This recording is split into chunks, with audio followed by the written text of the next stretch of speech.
Allez, bonjour à tous, j'espère que vous allez bien. Aujourd'hui, on va faire une analyse technique sur 5 altcoins dans le domaine de l'intelligence artificielle, parce que c'est ce qui performe le mieux, et pour la continuation de tendance, pour du trading, on va là où il se passe l'action. Donc on va faire une analyse technique sur ces 5 altcoins. Je ne connais pas spécialement le fondamental, puisque l'intelligence artificielle, c'est pas le domaine, je me suis plus renseigné ces derniers temps, mais on va tout de même faire une analyse technique sur ces projets-là et voir ce qu'on peut en tirer tout simplement. Avant de rentrer en détail, je tiens à vous rappeler qu'il vous reste une semaine pour profiter de moins 50% sur mes deux programmes. Le premier, le Crypto Investor, qui vous permettra de bien gérer un bull market, investir dans les meilleurs projets et bien gérer également, limiter la casse d'un bear market. Donc tu vas savoir analyser les fondamentaux d'un projet, maîtriser l'analyse technique, analyser la tokenomics, développer un portefeuille sur mesure. Voilà, c'est vraiment un programme très complet qui te permettra tout simplement de mettre toutes les chances de ton côté pour réussir un bull market et également bien gérer un bear market. Parce que c'est pas un bear market, c'est pas juste on hold et on attend 2-3 ans, non, on peut bien sûr optimiser tout ça. Le second programme qui est tout simplement devenir trader, qui te permettra de maîtriser l'analyse technique, développer une stratégie de trading, un plan de trading, je te présenterai mes setups de trading, que ça soit long terme, court terme, je t'apprendrai comment créer ton setup. Donc voilà, 73 leçons, plus de 20 heures de vidéos, plus un accompagnement sur le Discord, c'est pareil pour Crypto Investor, accompagnement sur le Discord, 65 leçons et 18 heures de vidéos à peu près. Voilà, plus les mises à jour si je continue à ajouter des cours, etc., etc. Donc les liens sont en description, est à moins 50%, il te reste une semaine pour en profiter. Alors j'ai choisi ces 5 altcoins tout simplement parce que c'est ce qui performe le mieux. Si on regarde par liste, sur CoinGecko, on peut filtrer par liste, comme ça, par domaine, d'accord, et on voit que, si je les retrouve, intelligence artificielle, voilà, sur les 7 derniers jours, 76%. Donc j'ai pris les 5 plus grosses, parce que le but c'est pas non plus de faire de la continuation de tendance. Déjà que j'aime pas trop me positionner sur l'intraday, même sur du swing, sur des altcoins à faible capitalisation. 45 ça va encore, 50 ça va encore, 80, ok. Après ça commence à faire beaucoup. Quand on arrive sur du 200, 300, en général je suis pas très fan. Plus il y a une grosse capitalisation, je préfère clairement trader sur du court terme, sur des fortes capitalisations que sur des faibles. Ça n'empêche qu'on peut tout de même rentrer en position, mais attention sur les plateformes où vous êtes, s'il y a de la liquidité, attention au spread, etc. Surtout si vous êtes sur du très court terme, ça peut clairement impacter vos performances. Alors j'en ai aucune idée du fondamental. Comme je l'ai dit, vous avez vu, je vous avais présenté mon portefeuille long terme, et il y en a beaucoup qui l'ont remarqué, que j'avais pas spécialement d'intelligence artificielle dans mon portefeuille. C'est pas le projet où je me suis le plus renseigné, d'accord, bien qu'il peut y avoir une certaine hype lors du prochain cycle. Si je suis pas dedans, comment je procède? Et moi je vais plutôt faire de la continuation de tendance sur du trading. C'est pas parce que la crypto a pump qu'on peut pas spécialement se positionner, c'est juste faudra avoir une meilleure gestion du risque et surtout une zone d'invalidation. La différence, c'est quand en investissement on se positionne comme ça sur une charte horizontale, on peut se permettre d'avoir tout simplement une zone d'invalidation beaucoup plus basse, voire au niveau des 0$, ok. Par contre, quand la charte a déjà explosé, quand on a fait ici un x5 x6 pour l'investissement, on peut pas se positionner ici. C'est beaucoup trop tard, d'accord. On se positionne quand un marché est plat et horizontal, on n'entend pas trop parler de lui, et quand c'est comme ça, là on passe en mode continuation de tendance et on va tout simplement se positionner sur les pullbacks. Maintenant, d'un point de vue investissement long terme, honnêtement, je vois pas de porte d'entrée avant les 90$. C'est une bonne zone ici, on a une bonne confluence 0,786 plus ligne de coup de notre structure. On a fait un W mensuel. Je sais pas si j'ai plus d'historique sur Tao. On va regarder ça.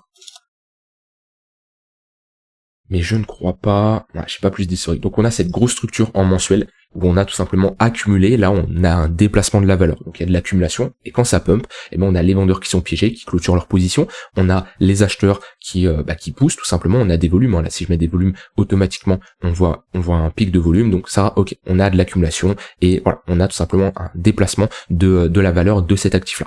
Est-ce qu'on se positionne après? Non, comme je dis, on attend un retracement, chercher les 0,786. Rien ne m'empêche de se positionner pour la continuation de tendance. Alors, même déjà en daily sur du swing, ça va être compliqué. Maintenant, des fois sur des pullbacks comme ça, on voit que si je prends le point le plus haut, point le plus bas, on est déjà sur un moins 25%. Sur des pullbacks, ça peut être de bonnes opportunités pour se positionner. Là, je le vois déjà, il y avait une opportunité, malheureusement, j'étais pas devant les écrans, mais structure de W de continuation dans une tendance haussière. En général, j'aime bien avoir des setups AB est égal CD, ou voilà. Ça nous donnait une target ici, une entrée dans cette zone d'accumulation, où tout simplement on est sur la prolongement du précédent mouvement, on peut prendre ce mouvement-là comme ce mouvement-là, et targeter ce niveau-là. Maintenant, ici, qu'est-ce qu'on a à l'heure actuelle? Parce que c'est bien de voir ce qu'on a fait avant, mais c'est surtout maintenant ce qui nous intéresse. Alors, je vais mettre des moyennes mobiles également. Tac. Alors, on a break notre tunnel 15 minutes, ce qui me laisse entendre qu'il y a de grandes chances qu'on soit rentré dans un range, comme on avait sûrement fait là, au moment où on casse notre tunnel 15 minutes, on rentre dans une phase de consolidation. Là, on était reparti dans une tendance haussière, on voit qu'il faisait bien support, surtout on est venu chercher un précédent creux, d'accord? Alors qu'en général, dans une tendance haussière, c'est des creux et des sommets de plus en plus hauts, qu'on revient chercher un précédent creux, il y a de grandes chances qu'on soit dans un range. Ici, voilà, on a eu un creux ici. Qu'est-ce qu'on a fait? On est revenu chercher le précédent creux. Ça nous indiquait tout simplement qu'il y a des grandes chances qu'on soit dans un range. C'est ce qu'on a fait ici. Globalement, on a été bloqué dans une box. Ça me laisse entendre que là, il y a de grandes chances que ça soit la même chose, c'est qu'on soit à nouveau bloqué ici entre deux bornes. Par contre, dans un range précédé par une tendance haussière, il y a techniquement plus de chances de casser à la hausse, hein, comme on a fait ici, comme il y a dû y avoir autrement. Mais voilà, c'est ce cassure du tunnel 15 minutes, ouais, qui faisait bien office de support. Soit on le casse et on rebondit rapidement, mais là on casse, on revient chercher un précédent creux. Ça me laisse entendre, si je mets un MACD, on a clairement un affaiblissement. Divergence baissière, bon, techniquement, il y a de grandes chances qu'on rentre dans un range et qu'on a une consolidation. Donc, personnellement, ce que j'attendrais, c'est un tunnel 1 heure qui monte un peu, et si on a un retracement dedans, on revient chercher ce bas de range, hein, parce que dans un range, on se positionne toujours sur les extrémités, jamais au milieu, d'accord? Il peut y avoir une opportunité pour rentrer ici, et alors là, qu'on a une forte volatilité comme ça, on peut chercher à prendre une partie profit au niveau de notre haut de range, d'accord, et laisser courir des gains potentiels si on a une continuation haussière, d'accord. Donc on coupe 60-70% de la position et on laisse 30% de notre position pour une continuation de cette tendance, ok. Maintenant, là au vu de la charte, comme je l'ai dit, on a en daily un momentum, un flux qui est bien haussier. En daily, on n'a pas du tout d'inversion de notre dynamique. On fera une inversion de notre dynamique si on commence à proposer une structure de retournement. Mais en 4 heures, voilà, on a un premier signal baissier ici avec cette baisse, d'accord. On n'a pas inversé notre dynamique non plus en 4 heures, mais il y a des chances qu'on soit dans un range. Par contre, tout ce qui est en dessous des 230, c'est une bonne zone de localisation. La première chose, c'est de localiser nos entrées, d'accord. Et ensuite, quand on a localisé notre entrée, quand on est dans cette zone, et ben là, on cherche des setups, d'accord, une confirmation. Il y en a, ça va être une structure, une confirmation sur le momentum. Chacun a ses conditions. Mais moi, dans ce genre de vidéo, ce que je veux faire avec vous, c'est surtout localiser l'entrée. Après, c'est quand on sera dans cette zone-là, ça sera à vous de voir, en fonction des signaux que vous aurez, si ça vous intéresse ou pas. Parce que je peux pas attendre devant vous si on a un signal intéressant. Et là, comme je l'ai dit, on est au milieu de range, c'est pas intéressant. Mais si on revient chercher ce tunnel 1 heure qui sera en confluence dans cette zone-là, donc quelque chose comme ça, ça peut être une bonne opportunité. Alors voilà, d'un point de vue localisation pour Tao, RNDR qui continue de bien d'exploser. On en avait parlé quand on avait posé cette structure, comme quoi c'était une bonne zone pour se positionner. On avait une bonne accumulation avec un breakout ici et un pullback. On a un flux bien haussier en weekly. On est toujours dans une phase haussière avec des creux et des sommets de plus en plus haut. En daily, range précédé par une tendance haussière, plus de chances de casser à la hausse. On a bien pump avec un flux très haussier. C'est compliqué là de se positionner comme ça, à moins sur l'intraday qu'on revient chercher le tunnel 15 minutes. Il y a des opportunités. On a ici un premier signal qui est validé d'essoufflement. Du coup, on voit qu'on fait un sommet plus bas sur le MACD, on fait un M et on a une validation. Donc ça me laisse entendre pareil, il y a moyen qu'on soit dans un range. Donc sur du court terme, ce qui est important à comprendre, c'est de déterminer des zones d'invalidation. On va se dire, ok, techniquement, le weekly, il est haussier. Le daily, il est haussier. Le 4 heures, 2-3 unités de temps comme ça, et déterminer des zones des pivots qui vont vous dire, ok, au-dessus de ce niveau-là, je vais plutôt chercher à longue. En dessous de ce niveau-là, je vais rien faire. Le pivot, je le vois, il est assez simple, il est ici. Techniquement, tant qu'on évolue au-dessus de ce niveau-là, on peut chercher des longues, au moment où on reviendra chercher ce niveau de support, d'accord. Si par contre on commence à break ce niveau, bah là on aura tout simplement une épaule, tête, épaule, d'accord, et ça sera le genre de pattern qui peut nous provoquer une correction, au moins pour revenir peut-être chercher le tunnel 4 heures. Alors, c'est pas ce genre de pattern qui va nous inverser notre dynamique daily, loin de là, mais c'est le genre de pattern qui peut nous provoquer un retournement, par exemple au niveau des 0,382 de Fibo, voire les 0,5 de retracement. Tout simplement, d'accord. Mais nous, ce qu'on veut, c'est là sur la suite tendance, avoir 2-3 unités de temps qui sont dans la même direction. Donc un daily qui est haussier, le daily weekly haussier. Là, le 4 heures, ce que je vois, c'est qu'on est dans un range. Donc voilà, si on revient chercher, comme je l'ai dit, ce niveau des de 3,25 $, 3,25 $, c'est une bonne zone, ok. Si on casse en dessous, c'est plutôt une zone où je serai neutre et j'attendrai éventuellement qu'on regagne ce niveau-là. Si on fait quelque chose comme ça, pas de souci. Ou alors qu'on revient chercher un niveau plus bas. On a également cette zone-là qui est très pertinente. À l'heure actuelle, on a notre tunnel 4 heures et un précédent haut de range. Et d'un point de vue point pivot, on n'a pas spécialement de confluence. Si on a un tunnel 4 heures qui vient s'aligner au niveau du point pivot monthly, dans les 2,865, c'est une bonne zone de localisation ici. Donc voilà RNDR, les zones qui sont globalement à surveiller. Faites, tac, je mets ça. Alors, en weekly, qu'est-ce qu'on a? En weekly, pareil, pour se positionner, c'est beaucoup trop tard. On le fait quand le marché est plat. Vous voyez, ici, c'était une bonne zone. Également, ici, on revenait chercher notre zone de rechargement. Ok, entre les 0,118 et 0,786, structure en W. Là, c'était une bonne zone. Maintenant, là, c'est beaucoup trop tard. On est proche de la TH. Si je mets, même d'un point de vue retracement, on approche des 0,118. Voilà. On a les 0,5. On est juste à côté quand même des 0,118 à 40%, moi c'est trop tard pour me positionner là-dessus. On se positionne toujours quand la charte est horizontale, qui est latérale, on n'entend pas trop parler d'elle. Voilà, là c'est, comme je dis, beaucoup trop tard. Surtout qu'on arrive sur une résistance assez majeure, on avait buté ici. Donc attention, maintenant en weekly on est haussier, d'accord. On a un flux qui est clairement haussier, on a des creux des sommets de plus en plus haut. En daily c'est pareil. En 4 heures, qu'est-ce qu'on a? Alors pour le moment, la tendance est toujours haussière. Là, on a un flux très haussier. On n'a pas spécialement d'indication comme quoi on se retourne ni d'affaiblissement au niveau des acheteurs. Maintenant, j'attendrai éventuellement un pullback vers les 45 centimes de dollars. C'est une bonne zone visiblement. Voilà. Point pivot monthly, haut de range. C'est un peu pareil. On a parlé de notre pivot où techniquement, tant qu'on évolue au-dessus de ce niveau-là et qu'on n'a pas de réintégration, on peut chercher des longues. Donc techniquement, si on revient chercher ce point pivot weekly, ce tunnel 1 heure, même les 0,43 ici, c'est des zones où chercher des longues pour targeter ce sommet-là, voire un nouveau sommet peut être intéressant. Par contre, si on commence à réintégrer ce niveau-là, c'est une invalidation. Techniquement, ce genre de range ne doit pas être réintégré dans une tendance haussière. Je vous rappelle, une tendance haussière, on déplace la valeur. On a une tendance haussière, on range, on déplace la valeur, etc., etc. Ici, pourquoi on a cassé, là on a fait un petit pullback, mais on n'a pas fait un gros pullback encore. Pourquoi un range, c'est une zone où quand on casse, quand on fait un pullback, c'est une opportunité de longue, tout simplement parce que il y a ici des shorts qui ont la tête sous l'eau, d'accord. Il y a des gens qui sont positionnés, qui ont parié à la baisse et qui ont la tête sous l'eau. Et que lorsqu'on revient chercher leur ordre d'entrée, eh ben ils ont une opportunité de sortie à break-even, d'accord.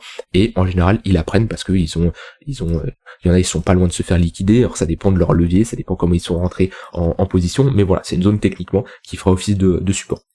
Donc cette zone de pivot, d'accord, où techniquement, tant qu'on évolue au-dessus de ce niveau-là, il n'y a aucun signe de spécialement de retournement ou alors à l'instant T, hein. Entre-temps, si on fait quelque chose comme ça, hop, et là on a une pattern de distribution, cette zone-là, globalement, il y a de grandes chances qu'on la réintègre. C'est ça la différence entre avoir un range cassé, faire un pullback, là c'est good, et avoir un range cassé, faire une pattern de distribution, là techniquement on a plus de chances de réintégrer, d'accord. Donc voilà, si on revient chercher, aller sur du court terme, on a les 0,4591 là, point pivot weekly, tunnel 1 heure, et si on revient chercher point pivot monthly avec un tunnel 4 heures qui monte un peu, ici on a une bonne zone de localisation également pour chercher à rentrer en position. Voilà.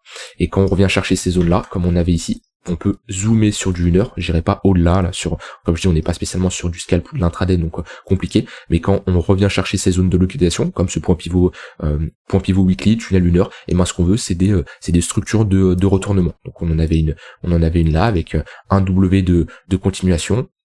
Ici, on n'avait pas spécialement de setup qui était incroyable. Là, dans le tunnel 15 minutes, on fait une structure de continuation haussière, c'est globalement ce qu'on veut. Après, votre zone d'invalidation, globalement, ça va être, hop, je vais vous montrer ça, tac, on supprime tout, juste d'un point de vue action du prix.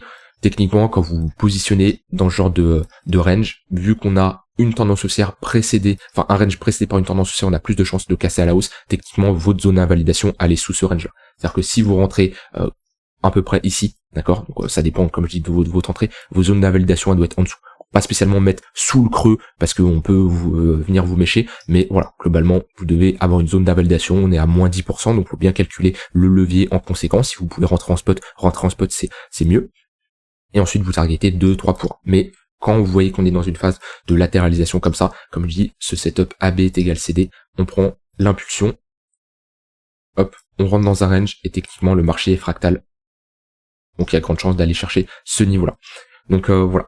Retenez bien ça, ça c'est des termes très importants, mais dans une tendance on cherche toujours à à jouer dans le sens de la tendance, et un range précédé par une tendance haussière a plus de chances de casser à la hausse, donc vaut mieux chercher des longues, et idéalement dans le bas de range. Le haut de range, on cherche pas à short, d'accord, on cherche plutôt à long le bas de range. Alors, bon, c'est sûr que le premier creux, on sait pas spécialement que c'est un range, d'accord, ça on peut pas le savoir. Par contre là, on commence à avoir là, hop, un premier creux, on en a un second ici, on voit qu'on a une petite pattern, ok, on revient, on casse mais on réintègre rapidement, on peut se dire que globalement c'est une zone qui est défendue.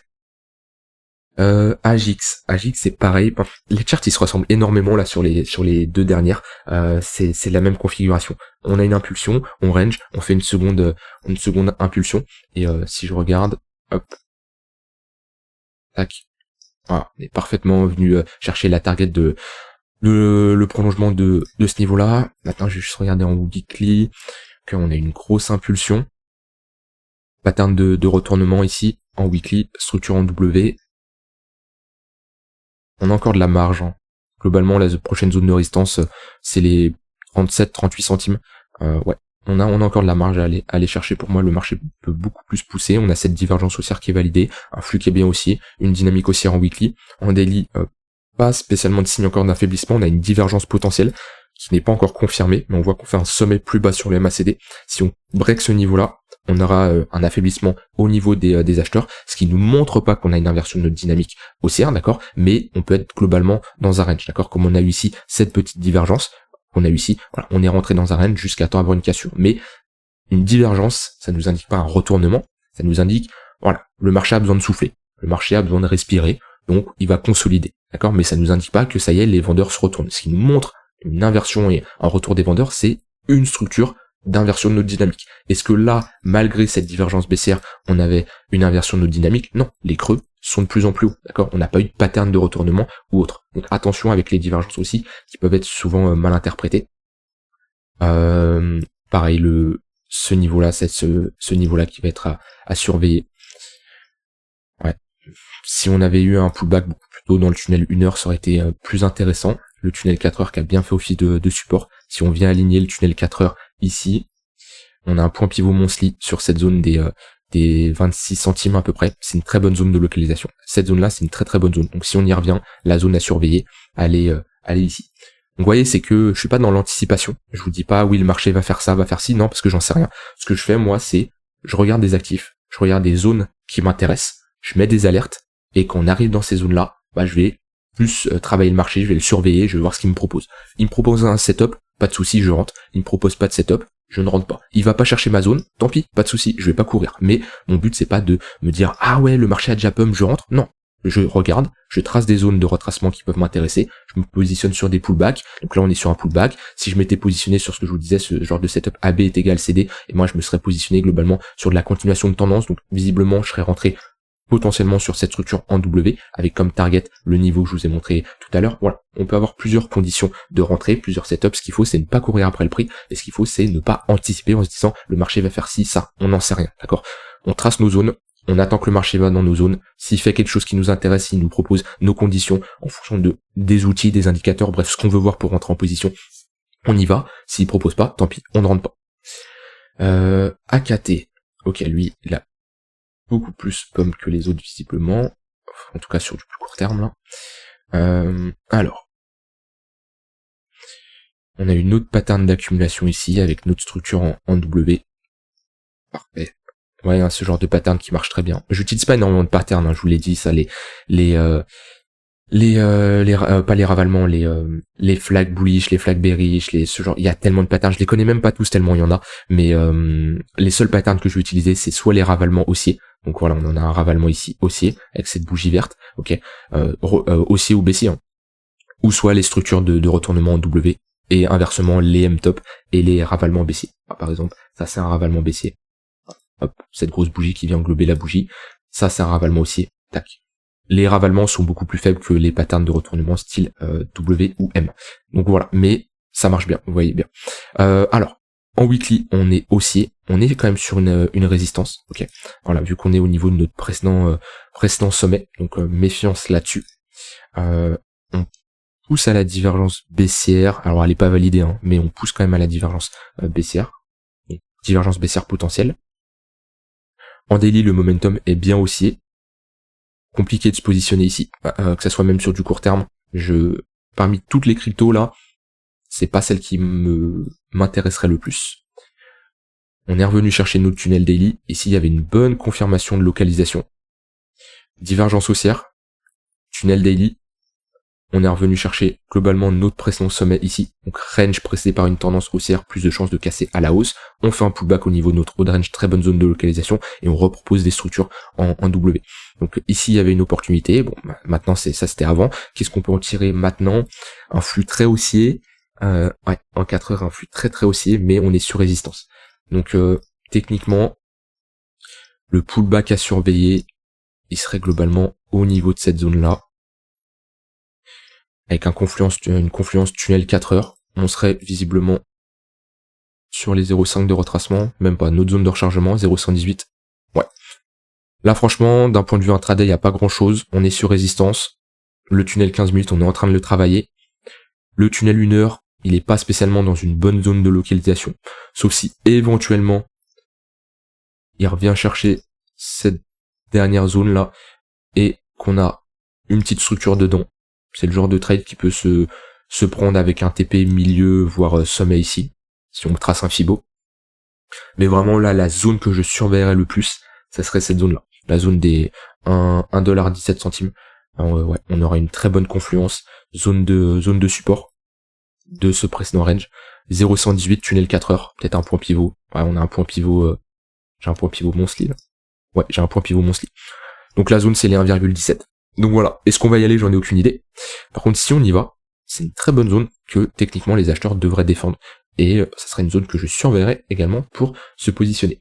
Voilà, j'ai fait d'un point de vue technique ces 5 altcoins. Comme je dis, j'en ai aucune idée du fondamental, s'il y a des bad news, j'en ai aucune idée. Je préfère regarder. Alors, le fondamental, c'est important. Ça dépend de sur combien de temps vous allez vous positionner. Si vous avez des positions qui vont durer des mois, oui, prendre en compte la tokenomics, des futurs déblocages de jetons, ça peut être intéressant. Maintenant, si vous vous positionnez sur quelques heures, quelques jours, je regarde plus la technique. De toute façon, dans tous les cas, la technique prime beaucoup plus. Les news, les annonces, tout ça, ça peut être des mensonges, ça peut être rien de fiable. Les bougies, quand ils sont imprimées, elles ne bougent absolument pas.